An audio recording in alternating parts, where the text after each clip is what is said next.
So the EMC has made a statement, we made some clarification, and there's no such issuance of any directive for the disbanding of the Task Force Davao. Walang direktiba ang sandataang lakas ng bansa para buwagin ng Task Force Davao. Ayon kay Colonel Cerces Trinidad, Chief Public Affairs ng Armed Forces of the Philippines, ikinagulat nila ang lumabas na issue na umano'y pagbuwag sa grupo dahil sa umuugong na napipinto umanong pag-aresto sa dating Pangulo. Ako, I just want to emphasize doon sa disbanding of the Task Force Davao.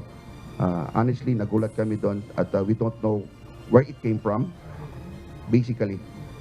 Itinanggi rin ng AFP na ang pakay ng pagpunta sa Mindanao nitong Sabado at Linggo ni AFP Chief of Staff Romeo Browner Jr. ay ang pagbuwag sa task force.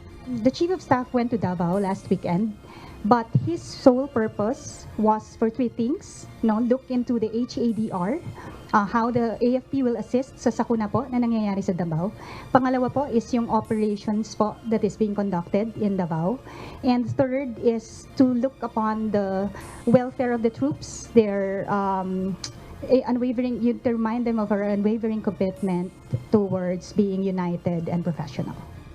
Ayon sa pamunuan ng AFP, hindi kailangan ng loyalty check sa kanilang mga tauhan dahil mananatili sila sa kanilang mandato na nakasaad sa konstitusyon para protektahan ang territorial integrity ng bansa, kaugnay ng pinalulutang na usapin ng paghihiwalay ng Mindanao sa Republika ng Pilipinas.